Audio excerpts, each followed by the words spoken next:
What if a single voice could cross oceans without ever raising its volume?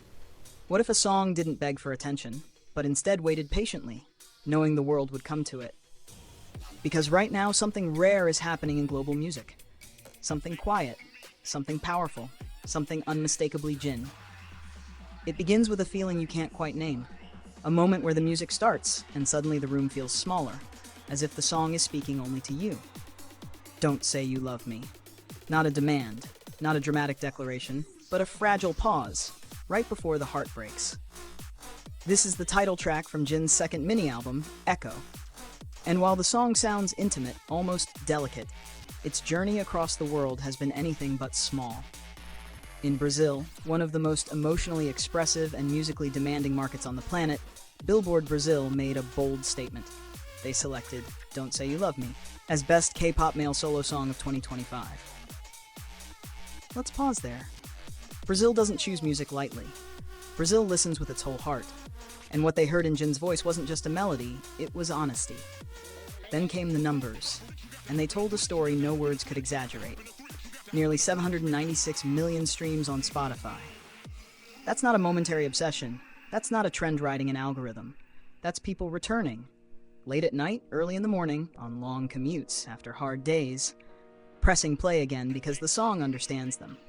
Industry experts now call it Jin's strongest global solo hit. But fans know the truth. This song didn't chase success. Success followed it. In São Paulo at the Breakthrough Awards 2025, the song won International Hit of the Year. Think about that. A Korean language song. A male solo track. Winning in a country where rhythm, emotion, and soul are everything. Local fans sang the lyrics phonetically. Critics praised its emotional restraint. And the industry took notice.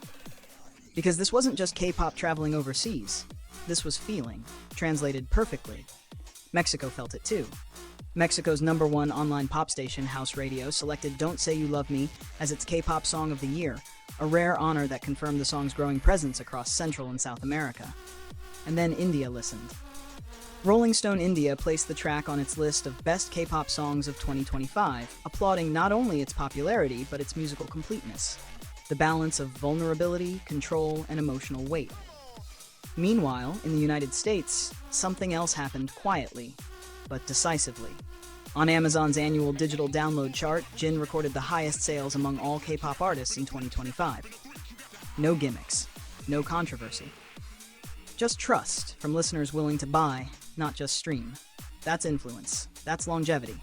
That's an artist people believe in. But while Jin's voice was echoing through headphones around the world, BTS was preparing to do something even bigger. They announced BTS World Tour Arirang, and within hours, the world reacted. Search engines surged, travel sites spiked, entire cities leaned forward. Within just 48 hours, overseas travel searches to Seoul increased 155%, and then came Busan. Busan didn't rise, Busan erupted. International searches jumped by 2,375%. Domestic searches soared by 3,855%. Japan, Hong Kong, Taiwan, thousands of percent increases overnight. People weren't just looking for tickets, they were planning memories. In Brazil, a major news radio station reported that after the tour announcement, searches for bus tickets to São Paulo increased more than 600 times in a single day. 600. That's not curiosity. That's urgency. British newspaper The Guardian called the tour a global economic event. Financial analysts explained that a single concert ticket typically creates 3 times its value in local spending: hotels, food, transportation, shopping. And then tourism economists admitted something extraordinary. These averages do not apply to BTS. Their impact is so large, so concentrated, that it's almost impossible to calculate. Entire neighborhoods change. Entire weekends sell out. Entire cities move. And beyond money, there's meaning. In South Korea's 2025 National Image Survey, BTS was ranked #1 among Koreans who most positively influenced the country's global image. Not corporations, not politicians, artists, storytellers. And among soloists, Jin's presence stood unmistakably strong. Now, with BTS preparing to release their 5th full-length album, Arirang, an album said to explore identity, longing, and deep love, the timing feels almost poetic. Because while the world talks about numbers, charts, and economic impact, Jin continues to do what he's always done. Sing softly, mean every word, and trust that the right people will listen. A voice that comforts, a song that stays, a presence that changes the world without ever shouting. This isn't just success. This is resonance, and the echo is only just beginning.